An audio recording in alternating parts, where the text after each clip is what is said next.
Olipa kerran mies nimeltä Jari, joka oli kasvanut paikassa, jossa erilaisuutta pelättiin ja epäiltiin. Hän oli oppinut epäilemään ihmisiä, joita ei tuntenut. Eräänä päivänä naapuriin muutti uusi perhe eri maasta. Aluksi Jari ei tiennyt mitä ajatella, vanhat pelot ja ennakkoluulot kuiskasivat hänen mieleensä. Mutta eräänä iltana hänen tytär Ella tuli kotiin hymyillen. Isä, uusi naapuri, teki meille piirakan. Hän haluaa, että leikitään yhdessä. Jari katseli lapsiaan ja naapureiden lapsia leikkimässä. Hän huomasi, että lapset eivät katso ihonväriä, kieltä tai ulkonäköä. He vain nauttivat yhdessä olemisesta.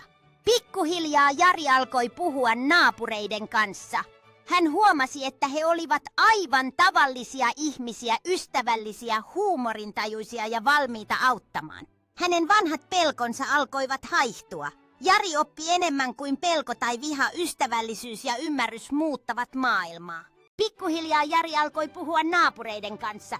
Hän huomasi, että he olivat aivan tavallisia ihmisiä, ystävällisiä, huumorintajuisia ja valmiita auttamaan. Hänen vanhat pelkonsa alkoivat haihtua. Jari oppi enemmän kuin pelko tai viha, ystävällisyys ja ymmärrys muuttavat maailmaa.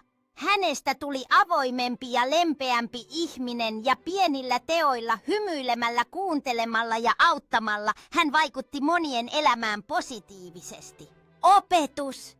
Joskus ihmiset, jotka pelkäävät erilaisuutta, voivat muuttua lempeiksi ja ystävällisiksi, kun he näkevät ihmiset sydämellään.